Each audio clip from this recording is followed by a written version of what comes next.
Welcome back to the JC Pod, presented by Stay Down Sports. I'm your host, Jaden Chandler Parnell. Hope everyone had a good Christmas, man. December 26th. Unbelievable, man. It's really hard to believe they're already in December 26th. But yeah, I hope everyone had a good Christmas. Hope everyone had a good holiday, spent a good time with family. NFL definitely did its thing this weekend. NFL went crazy. We had a few college games that were really fun. Now we're finally starting to get into the meat of the college football bowl season. There should be a lot more of the Power 5 teams playing this week. And NFL, man, the NFL went crazy this year. The Ravens, are they the best team in the NFL? What happened to the 49ers? 4 or 5 interceptions?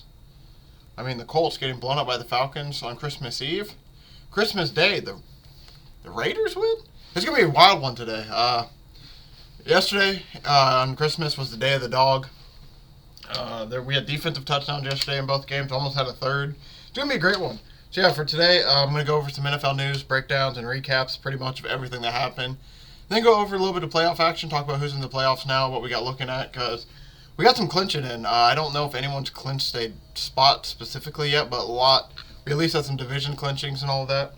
Then after that, I'll go over a few bowl game bets because I won't be on for the next 2 days, today and tomorrow when they have some games, so I'll go for that. Talk about that real quick, and then we'll potentially, if depending on how long all that goes, we might finish with a quick little Pickem update and a quick little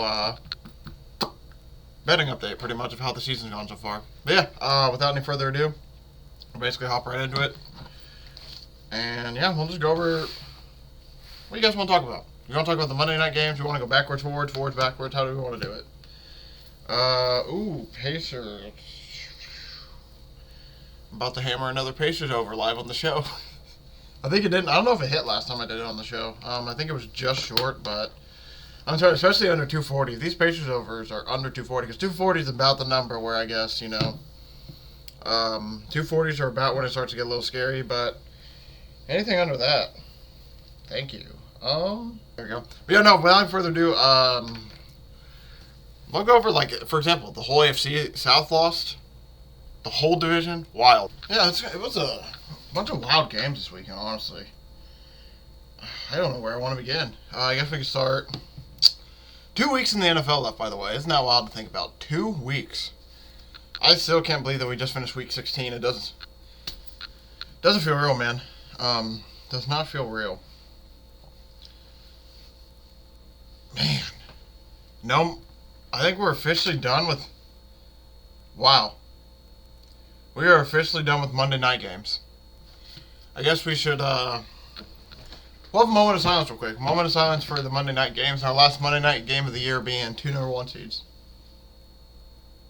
Alright, moment passed. It's wild, man. I didn't even realize we're that part of the season yet. That's how you know we're getting wild. So yeah, next week, all these games are going to be done by Sunday. And then week 18, there's no Saturday games. Everyone's playing on Sunday, and it's basically all division battles. Yeah, we're into the fun part of the season, man. We got NFL playoffs right around the corner, like I said. We'll go through a news burn real quick. Purdy with 4 interceptions last night. That was wild. DeVito got benched for Tyrod Taylor. I don't know if that's going to be a full season thing or just a game thing, but I feel like I don't know who is the better between the two. The Broncos waived Kareem Jackson. I actually did not know that.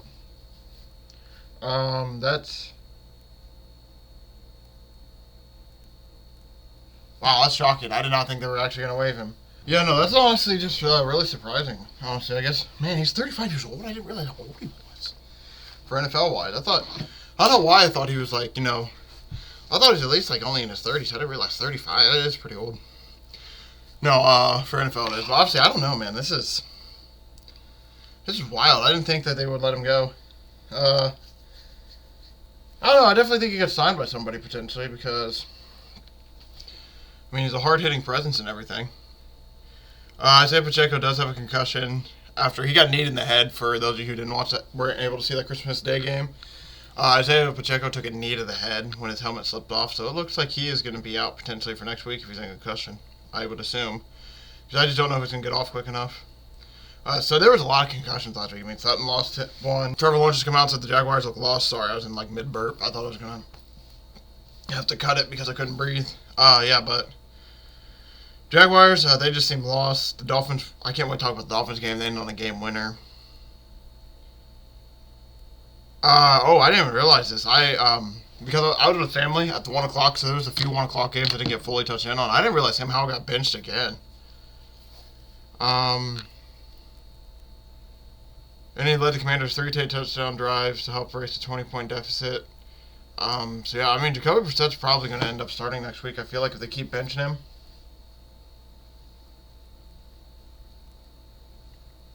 I don't get it, man. Sam Howell wasn't doing terrible at all, and then all of a sudden he just started doing terrible. I don't know what's going on with that Commanders locker room, if we're being honest. Shout out to Amari Cooper, man. 265 receiving yards. Boy, wait. Oh! I feel like there's no, like, huge news. Like, Addison and Hawkinson are injured, but I don't know how, I don't think it's super serious. I think it's just, like, I know one's an ankle injury, and I forget what, happened to Hawkinson. Harbaugh weighing over, he could go to Michigan. They're saying Harbaugh might come to the NFL, but I saw the contracts like around 10 for 125 for Michigan, so there's a good chance he might sign that. I don't think there's any other big news we really need to talk about. Like, I don't think there's anything I'm, like, specific missing. Oh, yeah, the Jets are bringing back Robert Saleh and Joe Douglas next year, which I guess isn't really I guess they're blaming everything on the Aaron Rodgers injury this year. Like, not on Aaron Rodgers himself, but like, if Aaron Rodgers can get hurt, well, perfect. It's like, I don't know. I feel like they might need a playmaker or two, so hopefully they do that. Garrett Wilson, nothing there. Yeah, I think we're good. So we'll start heading to we'll start talking about the games. Thursday night, Rams 30-22. No. This game was a lot farther apart than that. Take away about 7 points. Honestly, take away 14 points. The Saints got a score with 6:38 left and 3:59 left in the fourth quarter. If you take those two away, it's basically take away 14 points, and that's about more reflective of what the game was. I mean, the Rams just beat their ass, boy. By the way, new chair, man. It's not going to sync during the show. How about that? It only syncs if I tell it to. And it sits higher. This thing's awesome. Speaking of awesome, though, like I said, the Rams. The Rams basically were up 27-7, and then they kicked another field goal to make it 30-7, and then the Saints had basically Saints called back a little bit, but it wasn't anything crazy. I'm just trying to think of the best way to put this nicely. The Saints were ass. That's the best way to put it. The Saints were just ass that game. That was a playoff. For that being a playoff game. Wow. I like the Rams a lot more than I like the Saints. Derek Carr looked not the best. Matt Stafford's putting balls into nice places. He was having some really nice throws. I mean, he played really, really well, I thought. The offense, Puka Nacua had an insane game. Absolutely goes off. He's going to be on an NBA Jam for some of the stats he's got going on. I mean, he is doing really good. It's insane by him. It's an insane game by Puka Nacua. He played really, really well. Honestly, there's not too much to take away from this game. The Saints, the score is that misleading. Like, the Rams just beat the living shit out of the Saints, and it's to the point where it's like, yeah, their offense is a mess. I'm to the point. They play the Bucs and Falcons, so the Saints have a chance to maybe steal the division if they get it there. But I think if the Bucs win next week, they lock up the division. I think it's the Bucs division to lose at this point. The Saints just offensively are. I mean, their defense isn't horrible. I know their defense gave up 30, but comparatively, their offense is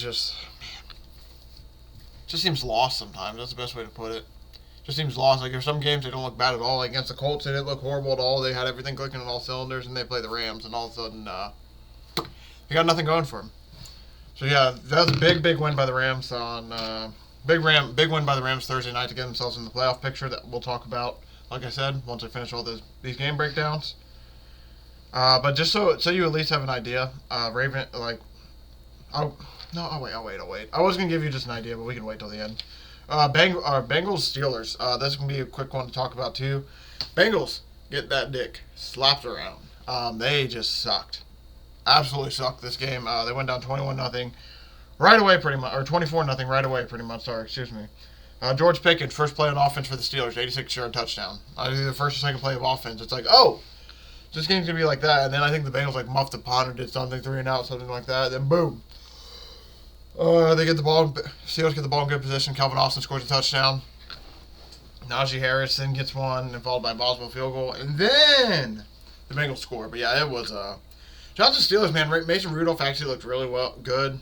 He was honestly way more impressive than I thought he'd be.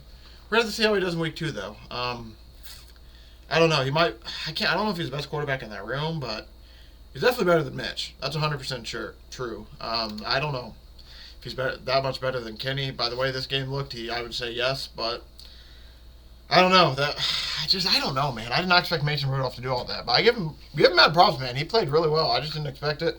So I don't know how to evaluate the Steelers team now because I thought they were kind of done. But if he's going to play like that in every game, they're going to be in a few games because of how good the defense can be.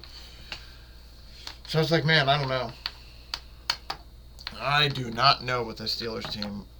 They might get a winning records for Tomlin's record and still miss the playoff, which is wild. But hey, they're 8-7 tied with the Bengals. They have a chance for the division.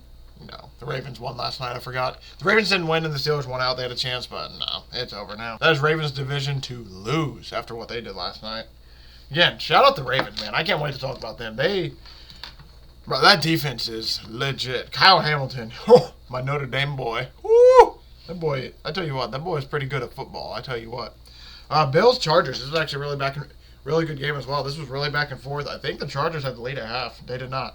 14-10 at half. The Bills were winning, but this was back and forth the whole way. You got fourth quarter, field goal by Cameron Dicker, and then it's a field goal by Bass that pretty much is, I think what won it. I won't lie, the Chargers looked really impressive for not having Keenan Allen. Easton Stick looked a lot better. I don't know if it was the Bills' defense that made them look that much better, or if it was just the fact that they just looked better from another week of whatever, or new coach theory. That's another one. They had a new coach. They almost won the game. So new coach theory holds up. They will, if you ever see a new coach in the NFL, especially the last 2 or 3 seasons, it's been more prevalent. You might as well bet the team on the spread. Spread is covered every single game. Money line is now, I think, missed only 1 or 2. So money line might as well be a thing as well. But yeah, it's a thing. New coach theory is a thing. They played with new coach. They played so much harder than they played with Staley that last game. You heard Staley say it himself. He's like, if the message was against it into the locker room, we'd get blown out of the stadium and run out of the stadium. Very next week, they get run out of the stadium. His ass gets fired. They come back the following week, and the team just plays so much harder and so much better. It's not even a question at this point of what the issue was. Nothing against Brandon Staley, by the way. Nothing against him. It's not like I'm coming for his job. It's not like I want to be a coordinator of the Chargers. It's just, I think him saying, we need to get blown out for the message to not be sent through. I think that was a message to his team, all right, we're going to get our ass blown out then. I don't think they try to lose by 60, obviously. I just think that there was no juice in that locker room. Now there's a little bit of juice. I don't know. It's going to be an exciting offseason for the Chargers, though. They got a lot to look forward to when it comes to what's going to happen with their situation. Coaching, they need a new coach and GM. Bill Belichick? I don't think so, but we'll see. But yeah, that's a big one for the Bills, who now find themselves with a Steelers loss, a Texans loss, and or Steelers win, Bengals loss, and Texans loss. They're in the wild card. The Buffalo Bills team that we talked about is dead. This team is horrible. What is going on? They're in the playoffs. They are one of the hotter teams in football right now with how well they've been playing as of late. So weird, man. Now, I guess McDermott's 16-2 in December, I think. It's a record or something like that. It's just crazy how the team gets off to slow starts. It's just been slower and slower and slower and slower each year, and then they just find a way to be somewhat decent. I don't know. I won't lie. If I'm a contender team, if the Colts, for example, the Colts play the Bills, I'm probably a little bit slightly scared just because of that, especially what I saw with them against the Falcons that we'll talk about literally next game. But if you're even the Chiefs, maybe. The Chiefs, the way they've been playing, I'd be slightly scared. But if you're some of those other teams, you probably feel a little bit better. But playing against the Bills. But because of their defense pieces they're missing. But even then, the Bills are kind of a scary team. Especially if they're going to play like this. The way they've been playing lately, ever since they flipped coordinators, I like what they've been doing. I really do. I genuinely do like what they've been doing. It's going to be a team for me to watch for on the radar. It might have to be my playoff team. No, maybe remember last year the Chargers were my playoff team last year when the Colts didn't make it. Oh boy. I can't wait for that. It's going to be a fun I'll make a fun little thing on it out the episode. It might become a yearly tradition because, especially if the Colts don't make the playoffs, I'll find one team to support in the playoffs and I'll debut a clothing article. For example, this year it's probably going to be a hat. I got a new Colts hat. By the way, fire. Love this design. It's the old Baltimore Colts logo. Love this hat. I've seen And I've been watching a few games, like, for example, Eagles, another team I might want to hop on the bandwagon for in the playoffs this year. I saw their hats. Their hats look really cool. Bills. Bills got a really cool sock hat, too. So those are two teams I'm looking at to hop on the bandwagon. Just for the offseason, just for the playoffs. Just for the playoffs, assuming the Colts don't make it or they lose, I will hop on one of these two teams to enjoy the ride a little bit. But Colts fan through and through. Speaking of the Colts, they no-showed against the Falcons, 29-10. They just basically no-showed. That's all it comes down to. Jonathan Taylor scored, which is good because they didn't score a touchdown. For the Colts to score a touchdown every game bet. Still alive. Still got a chance to hit. 2 more weeks for that. Man, I think I seriously only missed 2 rushing touchdowns on the year, which would have been like, I think it was literally $6 to win $600. That's how massive the odds were for the Colts to score a rushing touchdown every year. And they only missed it by 2. So that's something I'm definitely going to be keeping my eye on for next year with Anthony Richardson. I think that they have a chance. Well, I think they could do that potentially. But I like the fact they're going to score every game, especially with Strange Steichen at the helm. That's something to look forward to. I like what I'm seeing from the Colts offensively. Obviously, I didn't like it this game. Their defense didn't do the best as well either. But Raiders-Texans are the last 2 games. If they win out, the Jaguars, I think, just got to lose. If they win out, Jaguars lose 1, they're in the playoffs because they play the Texans. Texans win out, Jaguars lose 1, they're in the playoffs. Jaguars win 2, they're in the playoffs. That's what's fun, man. The AFC South, baby. Whoever wins between the Colts, Texans, and Jaguars, whoever wins out wins the AFC South. Wow, it's gonna be fun. This is gonna be a huge next 2 weeks. Colts play a hot Raiders team, which does scare me a little bit, but hopefully, there's a little bit of a Chiefs letdown next week. We'll talk about the Texans and Jaguars when we get there. Talk about their schedule, but that AFC South is gonna come down to the last game of the year. I think the Jaguars. Because I know, like I said, the Colts play the Titans. Colts play the Texans. I would assume the Jaguars play the Titans. And I mean, the Titans. I tell you what. The Titans might actually, I know most people will be like, oh, they have nothing to play for. Their season's over. If they can take the Jaguars out of the playoffs, do you know how good that would feel for the Titans? Do you know how good that would feel? Because right now the Jaguars have to play tiebreaker. If Jaguars win, they win out. If Jaguars win out, or even the Jaguars go 1-1 and everyone else goes 1-1, they have the tiebreaker. So that's big for the AFC South. It's gonna be fun. 2 weeks of the AFC South. It's gonna come down right down to the. Man, how about that? The AFC South and the NFC South. But both divisions are going to come down to basically the last few games. You got to love it. Bears-Cardinals. This score was semi-misleading. Bears went up 21-0 right away, and then the Jaguars the Cardinals made a little bit of a flirt back. I don't know why I picked this. I won't lie. I was sitting there watching the game. I was like, man, I really picked the Cardinals. I guess I don't know what I was thinking. Cardinals, they didn't play horrible, but they didn't play too well. I thought the Bears outplayed them just slightly. Justin Fields 15 for 70 for 170. Khalil Herbert had 112 rushing yards on the ground. That's what really killed them. They just couldn't stop the run. That's what it comes down to. Justin Fields had 9 rushes for 97 yards. Cardinals just couldn't stop the run. If they were able to stop the run, they might have been able to hang in that game, but they just got ran all over. So shout out to the Bears, man. 6-9. Kind of screwing yourself for a good pick in a season that really doesn't matter at all, but I respect it because they do have to find what they need. I just hope they keep Justin Fields at this point. I won't lie. Will they? I don't know. Honestly, knowing the Bears now, I would say the smartest decision would probably be to pick just money-wise, the smartest decision would probably be pick a rookie quarterback because then you can allocate money everywhere else and then work on building the rest of your team. But, man, for team chemistry-wise, they might have to pick Justin Fields. A lot of locker rooms coming out and supporting him, but you're going to have to pay Justin Fields a ton of money here in a season or two, and if they pay him a ton of money, can't put money anywhere else. So that's going to be the big decision. And this wasn't even Ryan Pohl's guy. So, that's why I give the Bears credit for winning because, Eberflus saved his job. Eberflus is going to be coaching for the next season or two. And it's just a big question for the Bears this offseason. Justin Fields, man. What are we going to do with Justin Fields? If I'm the Bears at this point, if money wasn't an issue, if I didn't have to worry about money, I keep Justin Fields easily because, yes, he might not be. Yes, he's not the best quarterback in the NFL. Don't get me wrong, but the talent alone from the running, he has a shit ton of talent running the football. He's learning how to pass the football better, which is really good news. And it's just he's more experience. I love Caleb Williams and Drake May. We don't know what they're going to be in the NFL. We haven't seen them play. Versus we've seen Justin Fields play. We know what to expect from Justin Fields. I don't know, man. It's tough. It's really tough. I genuinely, because with the money and the conversation, money's a huge part of it. Because, man, they can draft a rookie quarterback number 1, and they get him for 4 to 5 years, and they're going to have to not worry about. Yes, they're going to have to pay him, and it's not like Mr. Irrelevant where they're paying him $20. They're going to have to pay him a few million, but that's the difference between a few million and paying Justin Fields close to $100 million. Because Justin Fields is probably going to get like a 3. My easy guess is like 3 years. Probably not $100 million. They'd probably do 4 years for that. If they do 3 years, it'll probably be close to $60 to $75 million. Probably way more than that. Probably be like because his quarterback. Probably $75 to $80 million would be my guess. 3 years, about $80 million. If he goes 4 years, he'll probably get in the $100 million for just because he's a quarterback. But yeah, Cardinals, they just continue to lose. They're gonna have a good draft pick. I don't know what they're gonna do. Their team just needs. They're in the first year of the Cannon era.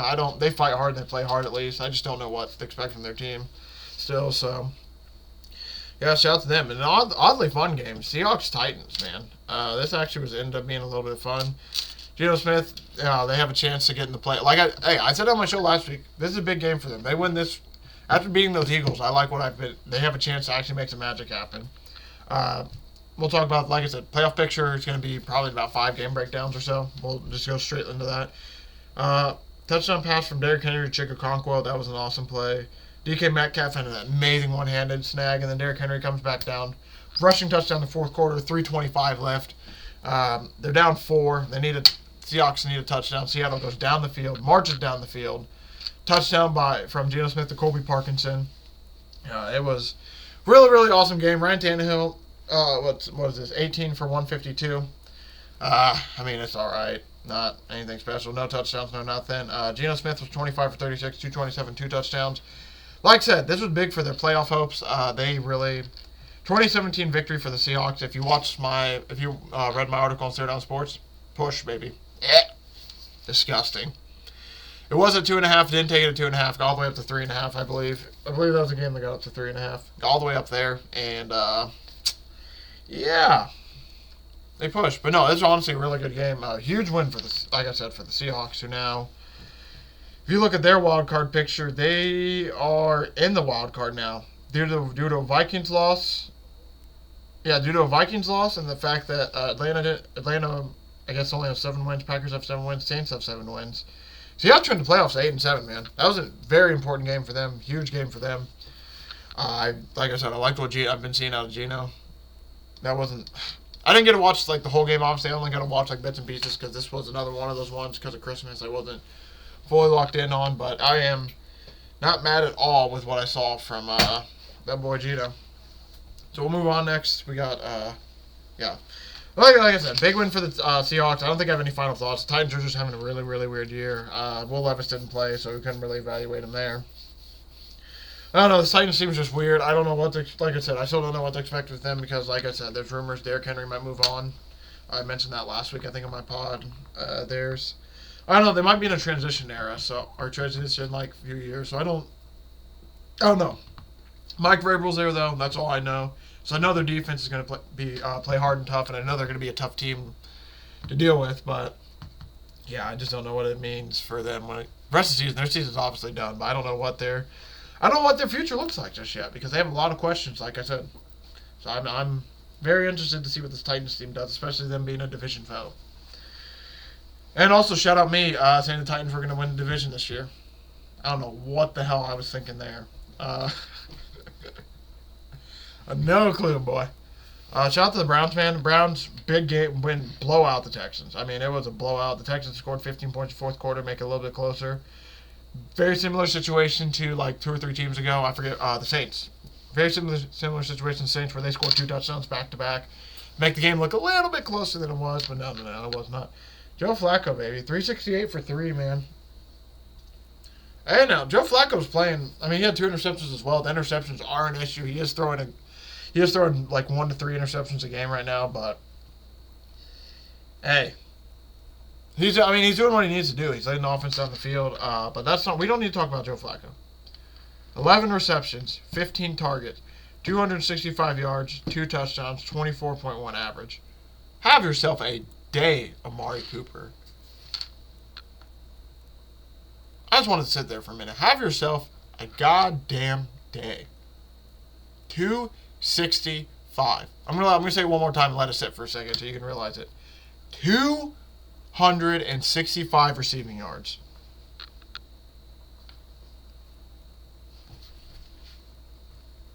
Who possessed that boy? Yeah. If you played him in fantasy, you had a rough week.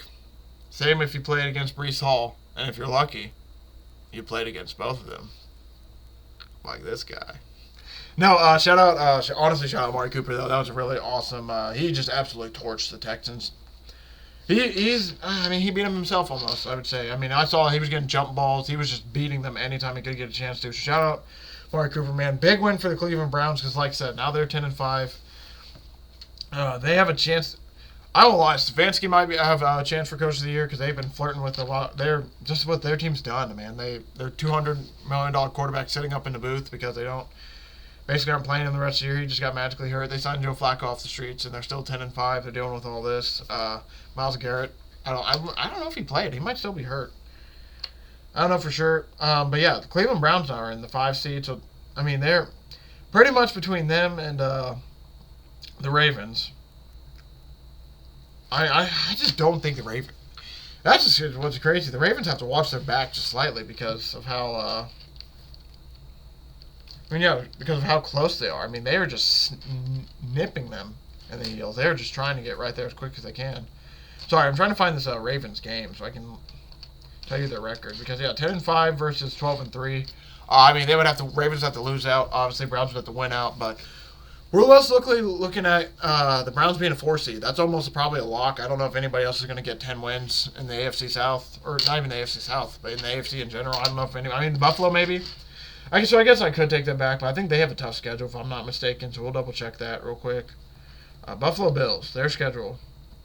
They got Patriots Dolphins, so I mean they most likely win. Well, they could win both, but we'll see. It's gonna be interesting, man. Definitely gonna be interesting for the Browns. Big win by them, like I said. Panthers, Packers didn't have many eyes on this game at all. All I know is that the Packers went up kind of big, and then the Panthers clawed back to make it close, and the Packers kicked the game-winning field goal. I'm not shocked at all the Packers didn't cover. Not even shocked at all. I would say this is probably one of the most least surprising games in the of the week. Because, Packers won, but they didn't cover. Not surprised at all. Their defense gets up 30 to a Panthers team that's been struggling to score all year. Not shocked about that at all. Their defense has been a massive issue. So now the Packers are 7-8. They might flirt with the wild card. I don't know if they will this year at this point. I think they're way too inconsistent. And if they do get in the playoffs, who knows what team shows up in the playoffs. So this was a big win by the not a big win I guess, but it's a good win by the Packers because a win's still a win. Don't get me wrong, they were up big and they're on the road. Big road win for them. We just talked about this earlier with Sam Howell getting benched. Jets kick a game-winning field goal to come back 30-28, and by comeback I mean they were up 27-0 basically, and then decided, you know what, we're just gonna hit the gas pedal. We're just gonna hit the brakes real quick and put this thing in park. They basically just parked it. Jacoby Brissett came in, went 10 for 1,300 yards, 1 touchdown. They scored 3 touchdowns right away. Christian Rodriguez with 2 rushing touchdowns. Chris Rodriguez, shout out, 10 for 58, 2 rushing touchdowns. Pretty sure he's probably someone off the street. And now he's in a walking boot. That really sucks. He must have got banged up a little bit for them. But I mean, it was a really good battle. This is honestly a fun battle to watch. So the 4-11 Commanders, 6-9 Jets, both teams out of the playoffs. Nothing too serious. It was just a fun little battle. Commanders made it really interesting and sweaty late. Big game. Shout out to the Detroit Lions. I didn't say this in the jump. Division champs for the first time since 1993. There's only 3 players, I think 3 or 4 players alive on the Lions team when that happened. So that's 6 years before I was born. So most of you are about 30 to 31 and above. This is some of you were just being born when they won their division. If you want to take this serious, we'll take it like what, 4? We'll say the average age where you start to realize what's going on around you is about 4-ish. I mean, you're talking 34, 35-year-olds. I mean, you're talking about like close to my parents' age. Like that was the last time the Lions won the division. I mean, I'm sure you've seen online. They'll have last time the Lions won the division in 1993. Like Bill Clinton was president. All that list. Was he president? I actually don't know if he's president. That's just the first name that came to my head. President Candace. But there's this whole list of things. Big win by the Lions. So 30-24, man. They went up a little. It was sort of back and forth. Monty scored, then Ty Chandler scored. Then we got a field goal, and Jahmyr Gibbs scored. Justin Jefferson scored, and then KJ Osborne scored. Amon-Ra scored, and then Gibbs scored again. And then there was a late field goal by the Vikings that kind of made it 24-30, and then Basically, they had like 2 or 3 chances to score. I think the Lions. Sorry, not the Lions. My eye was just messing with me. No, I think the Vikings had like 2 or 3 chances to score towards the end of the game. Chris Mullins, 22 for 36, 411 yards, 2 touchdowns, 4 interceptions. It's about the Nick Mullins experience that you'd expect. I will admit, him for 411 yards, it's pretty impressive. I did expect him to win the game, but he actually threw for a lot more than I expected. I probably would have only projected him for like 200 sub. Sorry about that. I had to put eye drops in because the eye is just bugging out. Can't stop for whatever reason I can't stop touching it. Now it looks like I'm crying. Now I wasn't really smart. Now I got watermarks on my shirt. Yeah, no, just shout out to Nick Mullins. He didn't play horrible, I guess. 4 interceptions is pretty bad, but I think like 2 of them are 4. Like Brock Purdy. Brock Purdy had like 4 interceptions last night. I would say 2 were his fault. I mean, 2 of them, there's one tipped off Christian McCaffrey's hand and caught. Another one tipped. I mean, he's getting his elbow hit, so he missed the target just barely.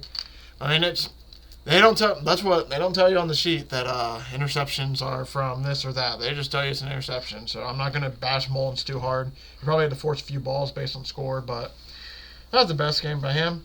Broncos Patriots. Shout out to the Patriots. They won a big game. The Broncos losing, their playoff hopes are pretty much over, so I don't really need to go into this game too much more. Marvin. They was just wild. Marvin Mims muffed the punt or muffed the kickoff that basically led to a score. Russell Wilson had 2 scores really late to make it interesting. And then they got both 2 points, which was just wild. I don't know. I'm not going to bash Russell Wilson too much because I don't think it was solely on his fault. But he didn't have the best of nights. He didn't have... His stats say otherwise, but I mean, just watching him, the Denver's offense just seemed weird. I mean, the Patriots defense is not an issue. Patriots defense played really tough. They played really well. And then sure enough, they played well enough for the team to win. Shout out Bailey Zappi getting a win. Buccaneers, Jaguars. We can talk about this game quickly because I mean it says it was 30-12, but no, it was 30-0. 30-0 before the Jaguars did absolutely anything. And Calvin Ridley got 2 touchdowns. Shout out Mike Evans for 2 of them things again. Shout out Rachaad White for scoring. Another good live betting weekend by your boy. Banged a few live bets that helped get the bankroll up a lot. That was huge. Very very huge because that was weird. It was a weird Sunday. Weird. This was a weird Sunday. So the Buccaneers win. Basically, I think they're 1 win away from capping their division pretty much. I don't know how tiebreakers work, though. So not knowing tiebreakers, they're, I think, a game ahead of the Saints, about a game and a half ahead of the Falcons. So, I mean, this is the Buccaneers' division to lose at this point. Baker Mayfield looks like he might be the quarterback for 2024 for the Bucs, which is really awesome, man. I want to see Baker stay somewhere for more than just, one season, actually be able to watch him do something. He deserves it, man. He actually isn't a bad quarterback at all. He might have bad moments, but he's the number 1 pick for a reason. I mean, he has the talent. I would love to see how the continuity would help him out. And then the game of Sunday, Dolphins-Cowboys, man. Back and forth. Field goal by Dolphins. We'll just read all the scores. This was a really good game. Dolphins get a field goal in the first quarter, and then followed by that a little bit later. CeeDee Lamb scores a touchdown. Then we go second quarter. Field goal by Dolphins, Raheem Mostert, touchdown. Then third quarter, you got a field goal by the Dolphins. Field goal by Dallas. Another field goal by Miami. That was a big thing. Dolphins kept getting held the field goals. They were actually doing decent getting down the field, and they would just get held the field goals. They even had a defensive play where they ended up on like the 2-yard line because of their defense. Fourth quarter, you got a field goal by Brandon Aubrey, who's still perfect on the season. Shout out to him. He's probably going to go down as having one of the best kicking seasons in NFL history. And I don't even think he played. I think he just played soccer at Notre Dame. I don't think he kicked field goals, which is wild. And then you got another catch of Brandon Cooks that was potentially supposed to be the game winner. They hit Brandon Cooks with 3:32 left. He does the bow and arrow. You see Dak do the bow and arrow there. Feeling themselves. And then all of a sudden, Dolphins get the ball back. They're able to get right down the field. And then when they really needed it, they needed a first down to get, I think they handed off both plays. Here, we'll read the last drive. Because this last drive was really impressive by the Dolphins. Because the biggest thing is, the Dolphins can't, the biggest stereotypes going into the game. Cowboys can't win on the road. Dolphins can't beat good teams. So one of them was going to have to give, and let's see. I think this was the last. This should have been the last one right here. 12 plays, 20 yards, 12 plays, 51 yards, 325, and then they made field goal. And this was to win the game, bro. Yeah, this was to win the game. So here's their game winning. I'll read their game winning drive real quick. So you got a rush for 6 yards. pass complete for 9 yards. Then you got a catch for 5 yards. Sack. Or sorry, incomplete pass. Incomplete pass. So you got a run, catch for 9, catch for 6, incomplete pass, pass for 7, pass for 10. And then by this point, they're already in the Dallas. Like, all these plays happened. At this point, they're inside the Dallas 30, basically. Then they run into Jeff Wilson for 8 yards. And that was a huge one. 2nd and 2, they get no yards. And this is the big play. 3rd and 2, we got to get a stop here. Boom, hand off to Jeff Wilson. He rushes for 6 yards. Then you get knee, kick for the game-winning field goal. Huge, massive win for the Dolphins. Huge, massive win for the Dolphins. So they finally beat a really good team. And this was a really impressive win by the Dolphins. So I'm excited to see what they're going to do moving forward now. Tyreek Hill, I believe, hit his receiving over. I don't think he scored, though. So on the chase for 2K, Tyreek Hill had 99 yards, so he did hit his over. In the chase for 2,000 yards, he's at 1641. That's going to be tough. I don't know if he's going to necessarily. He'll need all 18 games to do it. I don't know if he's going to be able to do it, sadly. So, yeah, with him not doing that, I think Lamar probably locked up the MVP on Monday night, which we'll talk about in a second. Because, yeah, going into these games now. Eagles-Giants. We'll go through this one first. Shout out Jalen Hurts. No, we'll go Raiders. We'll talk about the Raiders-Chiefs first.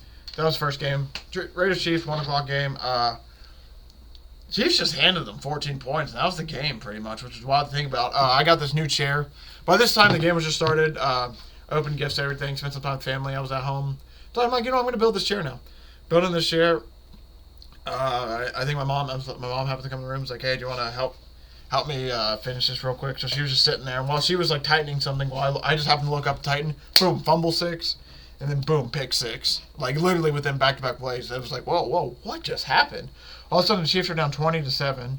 And that's basically where the game ended. They got a field goal late. Raiders got a field goal in the 3rd quarter late. Justin Watson gets a touchdown late in the 4th for the Chiefs. But I mean, Las Vegas Raiders, man, shout out to them. I know the Chiefs haven't looked like themselves this year, but to come into Kansas City's field, come into Arrowhead, just smack them in the mouth, that's pretty impressive. That's literally the Raiders just.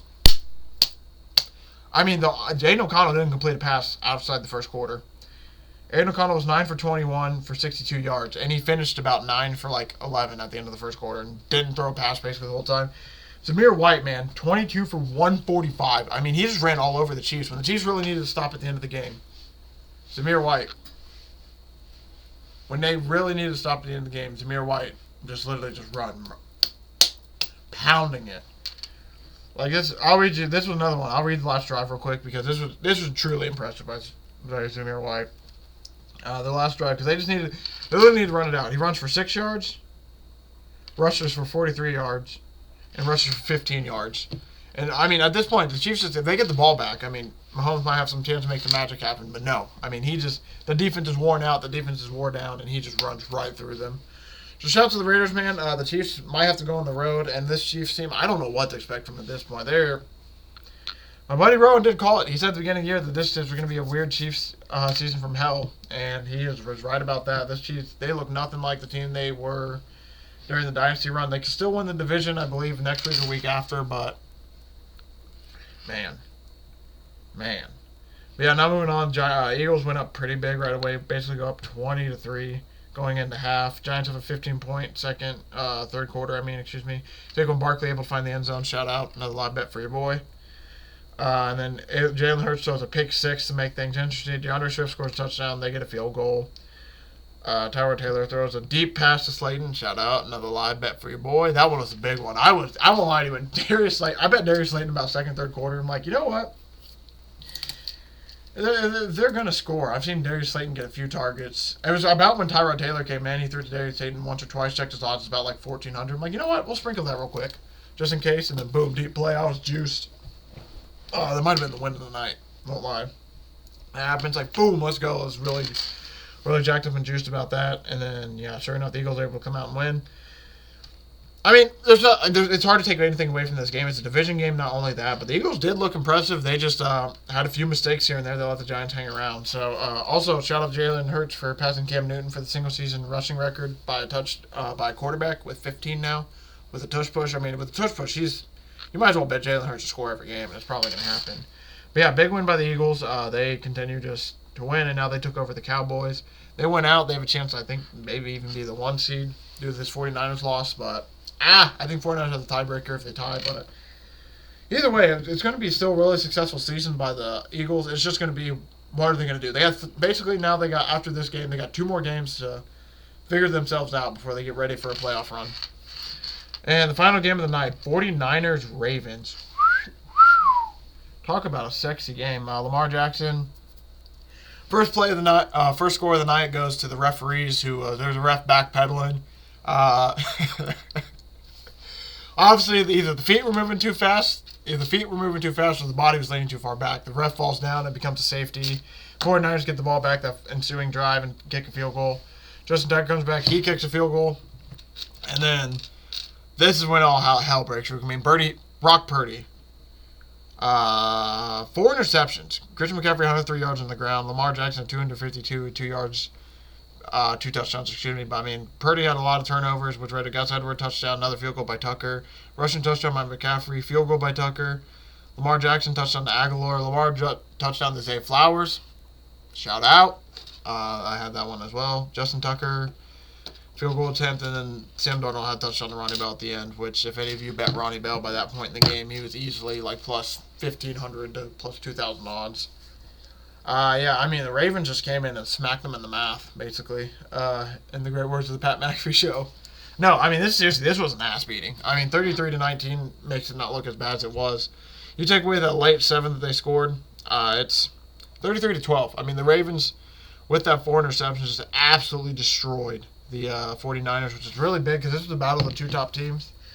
Ravens just see, I won't lie, the Ravens, I'm not going to say the 49ers weren't ready to come and play, but that defense for the Ravens was humming. I mean, Brock Purdy just got like 2, like I said, 2 of those interceptions weren't really his fault. They were just, that's really inconvenient where the ball ended up to go, and sure enough, I mean, you could just tell mentally Purdy just seemed like rattled pretty much, like just because of what's going on. He got hit a lot. The ball was not going to the exact spot a lot. Like I said, the interceptions. It just got to the point where I think Purdy just got a little bit rattled. And then he had the stinger at the end of the game, so they're like, let's just take him out at this point. This was just really impressive by the Ravens. I was genuinely impressed by that defense because I thought this potentially had a chance to be like I thought this was potentially if the Ravens were going to win, they were going to have to win like 33-30. I thought there was going to be their defense only got 1 or 2 stops when they needed it, and it was just going to be like it was going to be key stops. No, they went on the road and shut down the 49ers offense pretty much. I mean, obviously the 49ers, Christian McCaffrey had 100 on the ground, so they didn't completely shut it down. But like when there was time for a big play to happen, a big play happened. I mean, you had one where Brad Stevens passed the ball in the air. Marlon Humphrey's right there to catch the ball perfectly. You got another one, like I said, Purdy gets his arm hit, the ball goes slightly to the side, perfectly right into the DB's hands. I mean, they played it amazing. I mean, like I said, 4 interceptions doesn't get much better than that. Kyle Hamilton had 2 of them. Patrick Queen had 1, and then Marcus Williams had another one. I mean, I was beyond impressed by the defenses on both sides played really well, I thought, but you could tell one side had Lamar Jackson and the other side did not. And that's nothing against Brock Purdy, it's just the elusiveness. I mean, you saw it when there's a few plays, like if Brock Purdy was on the Ravens side, the Ravens would have had the same sack situations because the 49ers pass rush was just that relentless at some points. Where, I mean, there's a play where Chase Young is literally basically has a sack on Lamar Jackson. Has a sack, knocks him out of field goal range. Would have done amazing, but Lamar just happens to duck, sprints out to the left side now because there's nobody there. And then, this was play of the weekend. He's running full speed at Fred Warner. And, I mean, you just hear, it's just awesome. You hear Troy Aikman just laughing. He's like, Fred Warner stands no chance in this. Fred Warner one-on-one Lamar Jackson. Lamar gets him a little hesitant, cuts inside. Fred Warner just basically loses his jock strap. Lost a shoe or 2. Helmet about flew off. How bad he got juked. I mean, it was just like, Troy said it best, man. Just a no chance tackling that guy one-on-one. And that's the best linebacker in football, and he couldn't tackle that guy one-on-one in that spot. I mean, there were just so many Lamar-like Jackson plays that this team were able to make, and that's what honestly won them the game, is they were able to capitalize on these big plays like, when we need it, we got it. It's like they said it a few times last night. When the first play was locked up, you have to defend that second play, and they had that second play ready to go. Man, so we'll break down the playoffs real quick. By the way, probably not going to talk about Pickem and the betting update. We're already almost close to an hour, and I still have college football to talk about, so we'll save that for Thursday, because that's fine. No issue at all saving that for Thursday. So, yeah, looking at the playoff picture now. Not much changes. Ravens are still your 1 seed. Dolphins are still playing the Colts. A new one now. The Chiefs are playing the Bills. That's going to be an interesting one. And the Jaguars are still playing the Browns. Not too much change there. The only change right now is the Bills for the AFC side. And then we'll talk about the wild card in a second. NFC side, 49ers are still the 1 seed. Eagles are 2 versus the 7. Seahawks. Lions for Jared Goff, Matt Stafford revenge game. Jared Goff and the Lions taking on Matt Stafford and the Rams. That's going to be... I hope that happens. That would be no better way for the Lions to finally get a playoff game. And then they have Jared Goff versus his former team, Matt Stafford versus his former team. That's going to be sweet. And then you got the Bucs versus the Cowboys. That's going to be an interesting one. That's actually really, really interesting. And then if you go wild card, AFC wild card picture, literally, I mean, we got the Texans, Steelers, and Bengals all tied with the Colts, same record-wise, and the Raiders and Broncos are a game out. But at that point, yeah, the Broncos have like a 5% chance to make the playoffs. I'm assuming the Raiders are about that as well. You go to the NFC wild card. You got the Seahawks at 8-7, Rams at 8-7. Then behind them, Vikings, Falcons, Packers, Saints, all 7-8, and then the Bears at 6-9 with an outside chance.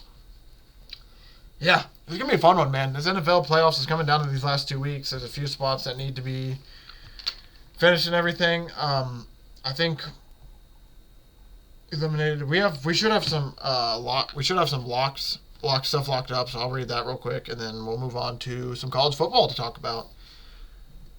But there's a legend that says they're supposed to have like X's and E's by their names. They're locked up, but they aren't locked. I mean, there's a few teams that have won their division. I guess there's a lot of questions about the playoffs because some stuff can flip back and forth. But I'll read about some of the lock-in stuff Thursday because I just can't find in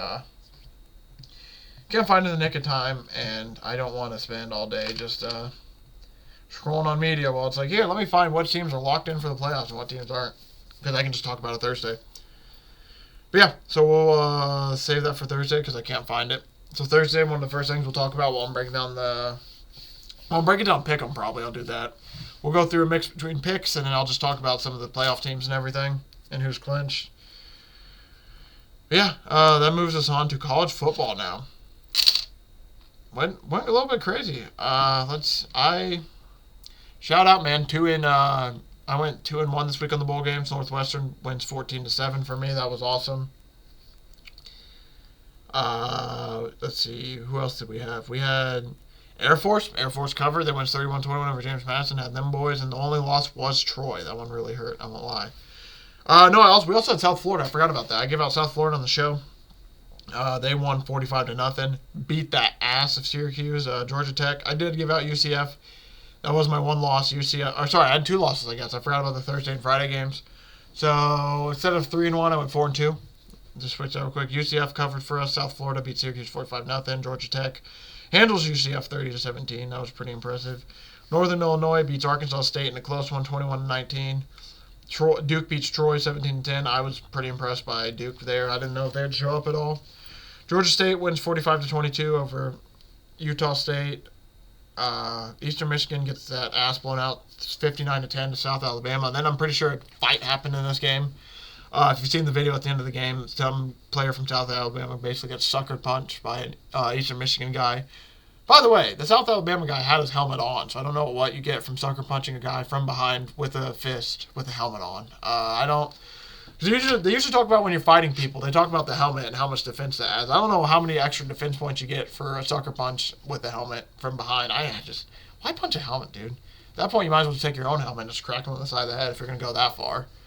I mean, I won't lie, that dude got jumped by the whole team. I give that dude props for trying to sucker punch that guy, because if you watch, the whole team's basically standing in line facing the crowd, like, basically there's like 5 rows of people, and there are about like 10 to 15 people in each row. The second he hit the guy, he had like 5 people instantly jumped on him. He was jumped. So I don't know what the Eastern Michigan player was thinking.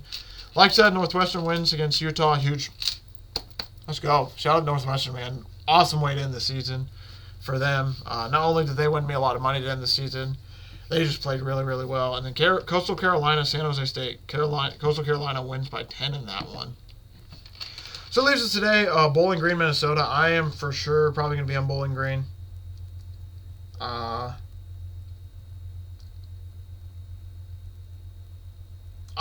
Minnesota chokes leads away all year, and I genuinely have no clue why.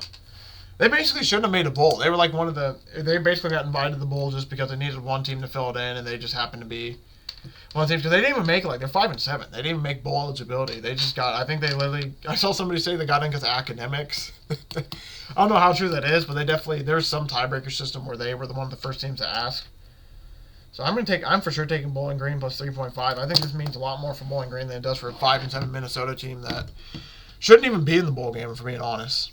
Rice, Texas State. I lean Texas State minus 3.5. I don't know if I'm going to take anything necessarily in this game. I think the Rice QB, if I'm not mistaken, is... I can't think of who it is, but he's played quarterback for 500 years. JT Daniels, that's who it is. He has been in college football, it feels like, for forever. And he's stepping away from football. He's medically retiring, I guess, because of all the concussions. Doctor, I'm not going to lie. I don't know if it's more medically retiring for... I won't lie. I'm not going to diss on the kid, but he definitely... He's in his 7th year of football, and he's playing at Rice. I'm not going to act like he's going to go to the NFL, especially at quarterback, but shout out to him, man. Yeah, I'm going to take Texas State then, because they don't even have their 7th year quarterback for Rice, so I'm going to take Texas State minus 3.5. Rice is without their quarterback. I don't think Rice is going to be able to hang it close potentially, so we'll take Texas State there. And the last game, Kansas taking on UNLV. Kansas 12.5 point favorites. Way too big. Way too big. Especially because I think Jalen Daniels is playing. I'm definitely 100% not taking Jason Bean with that many points. I don't know. I do like Kansas. Kansas has been really good to me this year. This is probably going to be a live bet spot. Or if I can get Kansas slightly lower, I'll probably live bet Kansas. But past that, I don't think I have any other skin in the game. Then we'll talk about, we got some games on Wednesday, and then you'll see me again Thursday. Thursday, SMU takes on Boston College at 11 a.m. So about by the time I have my podcast out, that'll be the last game I stop with, because by the time my podcast is about posted, that game will be starting. But Wednesday, Tulane, 10.5 point dogs at Virginia Tech. Makes no sense. Very scary. It makes no sense why Tulane is 10.5 point favorite, so I'm going to take them here. Absolutely makes zero sense. There's something fishy about this line. I don't know what it is, but they should not be 10.5 point 10.5 point dogs. Tulane is 10.5 point dogs. Virginia Tech should not be favored by 10.5. Give me Tulane. North Carolina versus West Virginia. I'm just going to lay off. Drake May's not going to be playing because he's going to prepare for the... Drake May and Tez Walker are not playing because they're preparing for the draft. So it makes me lean. It makes me lean West Virginia, but I don't think I'm going to bet this game. I don't think I can. USC, 7-point dogs to Louisville. I'm just going to lay off this game. I think Louisville wins, but I'm not going to take anything. I think the spread will slightly be too big. Texas A&M versus Oklahoma State. I lean Oklahoma State. I think Texas A&M has had a lot of players go into the portal. So I'm probably going to 100% take Oklahoma State here. Oklahoma State, they did me good this year. I'll take them plus 2.5. I'll probably sprinkle some money line for fun, but Oklahoma State, like I said, they've been good to me this year. They got beat by Texas pretty bad, but I mean, I made a lot of money off of them and Ollie Gordon this year, so I look forward to see what they're going to be doing in the bowl game. Probably take some Ollie Gordon stats. And then Thursday, like I said, you got SMU, Boston College, Rutgers, Miami, NC State, Kansas State, Arizona, Oklahoma. SMU, Boston College, SMU, 10-point spread. I'd probably lean them, especially if Boston College's quarterback isn't playing. I have no idea if he's playing or not, but we'll see. But yeah, I lean SMU there, but like I said, I'm probably not going to bet it, I don't think. If I do, you'll hear it on my show on Thursday, and you'll know. But for right now, I only got, for the next 2 days, Bowling Green plus 3.5, Texas State minus 3.5 tonight. And then tomorrow I got Tulane plus 10.5, Oklahoma State plus 2. Thank you all for watching. Thank you for all the support. I really do appreciate it. I really do enjoy this Tuesday's episode. This is, honestly, I won't lie, this is probably one of my favorite things to do when it comes to football. I love being able to spend all day watching it Sunday.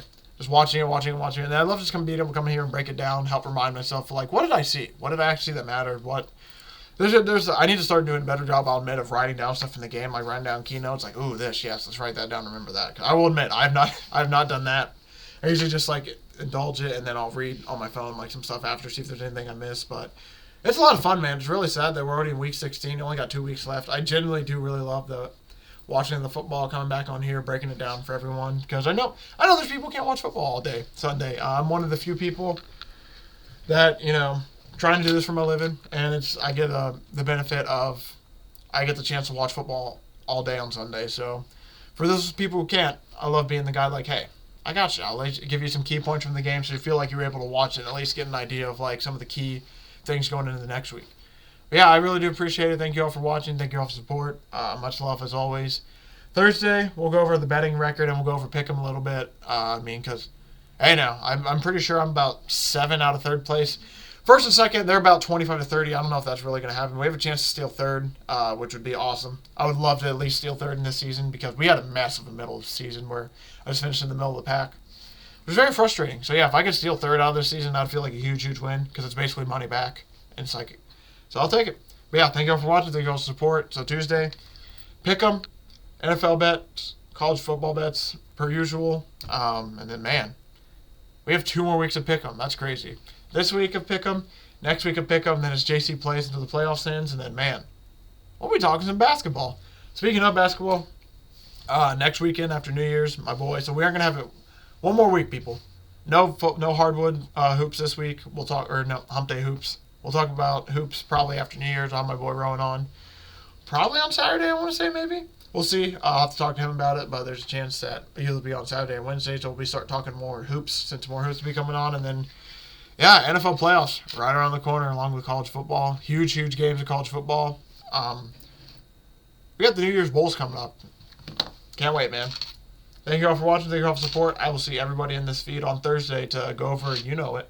Pick'em, college football bets, NFL bets. Hope everyone had a good Christmas. I'll see everybody on this feed on Thursday.